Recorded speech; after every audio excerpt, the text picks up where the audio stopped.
গত 15 মাসে আমরা যেটি লক্ষ্য করেছিলাম যে জাতীয়তাবাদী দল বিএনপি গত 15টা বছর 16 বছর যে অত্যাচার, নিপীড়ন, নির্যাতন, গুম, খুন, হত্যা এগুলো ফেস করেছে, আমরা আপনার টেলিভিশন টক শোতেই আমরা অনেক কথা বলেছি তাদের পক্ষে। একটা বছর ধৈর্য ধরতে পারলো না এই আওয়ামী লীগের ফেলে যাওয়া উচ্ছিষ্ট তাদের যে সমস্ত দোকানপাট, ব্যবসা বাণিজ্য, সেগুলো তাদেরকে টেক ওভার করতে হলো।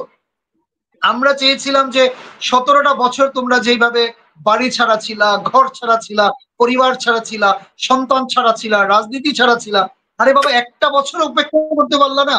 আমি যে সমস্ত উচ্ছিষ্ট খাওয়ার পরে ফেলে দিয়ে গেছি সেই সমস্ত প্রত্যেকটা জিনিস, ময়লার ডিপো থেকে শুরু করে, বাড়ি থেকে যে ময়লা নেয় সেই ডিপো থেকে শুরু করে সমস্ত ব্যবসা বাণিজ্য, স্কুল কলেজ, মসজিদ মাদ্রাসা, ভাট ঘাট, ইজারা, সব তোমাদেরকে দখল করতে হলো। এখন সাধারণ জনগণ কি বলছে জানেন? বলে আগেই তো ভালো ছিলাম, আগে দিতাম 5 টাকা, এখন দেই 15 টাকা। সো এটা কেন বলছে আমাকে বলে, এই কথাটা আমরা কেন শুনবো? তার কারণ হচ্ছে যে এই যে আমরা যারা পলিটিশিয়ান, আমরা যারা রাজনীতি করি, বেসিক্যালি আমাদের না কোনো দেশপ্রেম আছে, না কোনো ধর্মীয় ইমান আছে, না কোনো মানুষের প্রতি শ্রদ্ধা আছে, না ভালোবাসা আছে, না আমরা মানবিক হতে পেরেছি। আমরা একটাই চাই যে কিভাবে আমরা অর্থ সম্পদের মালিক হব।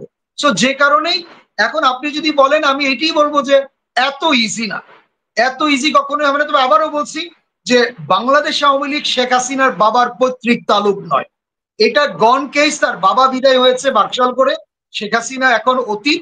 বাংলাদেশ আওয়ামী লীগের হয়তো আমরা বলবো যে একসময় সভানেত্রী ছিলেন, বাট এখন যারা হয়তো নতুন আসবেন, হয়তো তারা নতুন করে বাংলাদেশ আওয়ামী লীগ নিয়ে তারা ভাববেন যদি আপনার নিষেধাজ্ঞা যদি প্রত্যাহার করে নেওয়া হয়, অথবা যারা আছেন তারা হয়তো নতুন ফর্মে ফিরবেন। কারণ তারা তো ফিরেছে, তারা একসময় মুসলিম লীগ ছিল, তারা মুসলিম লীগ থেকে আওয়ামী মুসলিম লীগ করেছে, আবার ওই স্বার্থের কারণে মুসলিম শব্দ বাদ দিয়েছে, তারা ধর্মও বাদ দিয়েছে, বাদ দিয়ে আওয়ামী লীগ করেছে। এবং সেই পাকিস্তানের যে উর্দু শব্দ আওয়াম মানে জনতা, এটিও তারা কিন্তু ছুঁড়ে ফেলতে পারেনি, এটিও তারা রেখেছে। সো এমন হতে পারে যে নতুন ভাবে হয়তো তারা আবার আসতে পারে, তৃণমূল তৃণমূল আওয়ামী লীগ নামে আসতে পারে, রিফাইন্ড আওয়ামী লীগ নামে আসতে পারে। বাট আপনি কখনোই বলতে পারবেন না যে দলটা বিলীন হবে, কারণ গ্রামের মানুষ এখন পর্যন্ত রাজনীতিটাকে অনেকটা এবাদতের মতো দেখে। আমার যে গ্রাম, আমি অনেকের সঙ্গে কথা বলেছি, বলে বাবা যাই বলো, সারা জীবন আওয়ামী লীগ করে আসছি, মৃত্যুর আগ পর্যন্ত বেইমানি করবো না, প্রয়োজনে ঘরে বসে থাকবো, বাট আমি অন্য মার্কায় ভোট দিব, এত বড় বেইমানি নাফরমানি আমি করতে পারবো না। এটা কিন্তু হোল বাংলাদেশের চিত্র। সো আলটিমেটলি এটা আপনি পারবেন। আর দুই যেটি হচ্ছে, আপনি যেটি বলছিলেন যে ভারতে যদি রেখে দেওয়া হয়, টিটু ভাই ভারতেও যদি সে থাকে, খুবই ন্যাক্কারজনক ভাবে তাকে থাকতে হবে। কারণ আপনাকে মনে রাখতে হবে যে ফাঁসির দণ্ডপ্রাপ্ত আসামি, আমরা হয়তো এখন সরকার হয়তো এখন ইন্টারপোলের সাহায্য নিবে, কিংবা বিভিন্ন প্রক্রিয়া অ্যাপ্লাই করবে তাকে বাংলাদেশে নিয়ে আসার জন্য। But this is very much true যে ভারত সরকার কখনোই শেখ হাসিনাকে বাংলাদেশে ফেরত দিবে না। বাট শেখ হাসিনার কিন্তু চলাফেরা কিন্তু খুবই একদম রেস্ট্রিক্টেড হয়ে যাবে।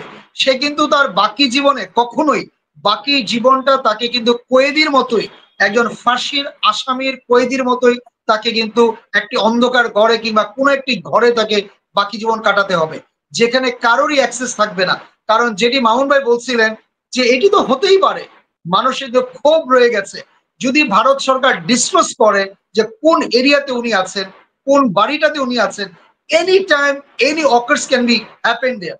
সো আলটিমেটলি এটা ভারত সরকার কখনোই বলবে না। সো বাকি জীবনটা হয়তো কোনো একটা জায়গায় নীরবে নিভৃতে হয়তো তার কন্যা কিংবা সন্তানের সঙ্গে দুই একদিন দেখা সাক্ষাৎ করে হয়তো কাটিয়ে দিতে হবে।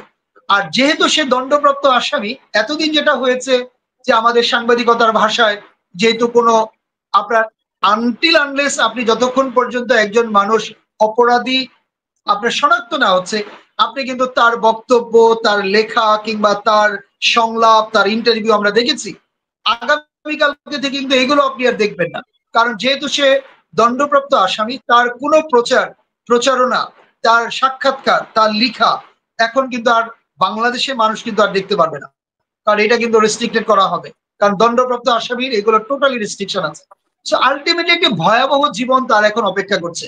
আমি মনে করি যে টিটু ভাই এখন ওনার একটাই উচিত যে জাতির কাছে ক্ষমা চেয়ে, বাংলাদেশে তো আসবেই না, জাতির কাছে ক্ষমা চেয়ে রাজনীতি থেকে সরে যাওয়া এবং বাকি যদি ওই যে যেটা বললাম, বাকি যারা বাংলাদেশে আছেন, আওয়ামী লীগে যে ভালো মানুষ নাই তা তো না, অনেক ভালো মানুষ আছে যারা একদম আপনার মানে কি বলে নিবেদিত প্রাণ কর্মী ছিলেন, যারা জানেই না অন্যায় কাকে বলে।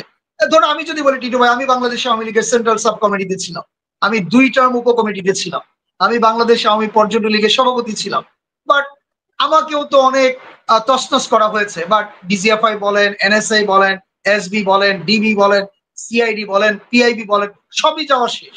বাট আমাকে তো পায় নাই যে আমি আজ পর্যন্ত একটা সরিষা দানা পরিমাণ দুর্নীতি কোথাও করেছি। আমি আজ পর্যন্ত কোনোদিন সচিবালয়ে যাই নাই। ইভেন আমি আমার উপকমিটির ভিজিটিং কার্ড পর্যন্ত তৈরি করি।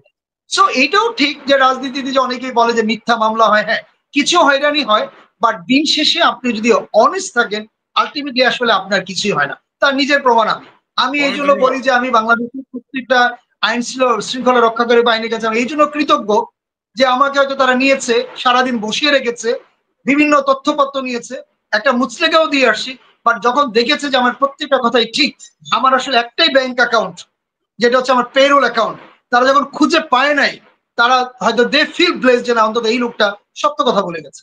সো এখন আমার নাই অ্যাকাউন্ট, আমি তো প্রাউডলি বলে আসছি নাই। সো টিটু ভাই আমি শেষ করতে চাই এটা দিয়ে যে একটা ভয়ানক, কষ্টদায়ক, একটা ন্যাক্কারজনক একটা জীবনের সম্মুখীন হতে যাচ্ছে এই মহিলা। কারণ তার জীবন বন্ধ হয়ে যাচ্ছে, তার জানলা দরজা বন্ধ হয়ে যাবে, কারণ সরকার সর্বোচ্চ চেষ্টা করবে তাকে ফেরত নিয়ে আসার জন্য, বিভিন্ন সংস্থার সাহায্য নিবে, এবং এই সমস্ত কারণে তার মুভমেন্ট করা, চলাফেরা তো দূরের পথ, সাধারণ জনগণের সঙ্গে কিংবা নেতাকর্মীদের সঙ্গে দেখা করাটাও তার জন্য সো ডিফিকাল্ট হয়ে যাবে।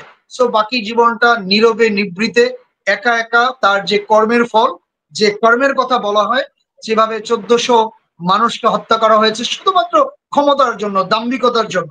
সো আমার মনে হয় যে একটা বড় মেসেজ কিন্তু আমাদের পলিটিশিয়ানদের জন্য এবার কিন্তু এই সরকার রেখে যাচ্ছে, প্রফেসর ইউনূস রেখে যাচ্ছে, যে দেখো যে আইনের ঊর্ধ্বে কিন্তু কেউ নয়।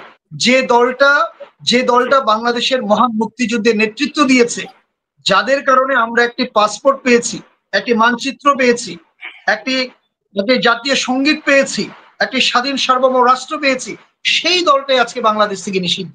আবার দেখেন যে দলটা স্বাধীনতাই চায়নি, সেই দলটা এখন মসনদে যাওয়ার অপেক্ষায় দিন গুনছে। শুধু একটাই কারণ, সেটি হচ্ছে যে ৭১-এর পর তাদের আসলেও কোনো অপকর্ম আপনি খুঁজে পাবেন না। ঠিক আবার দেখেন যে যেটি আপনাকে বলেছিলাম যে বিএনপি দেখেন ১৭টা বছর এত কষ্ট, এত ত্যাগ, তাদের এত মামলা হামলা, বাট একটা বছরের ধৈর্য তারা ধরতে পারলো না যে অন্তত একটা বছর অপেক্ষা করি ইনশাল্লাহ আগামী নির্বাচনে। আজকে তো আমার মনে হয় যে এখান থেকেই আমাদেরকে একটা শিক্ষা নেওয়া দরকার যে আইনের ঊর্ধ্বে কেউ নয়।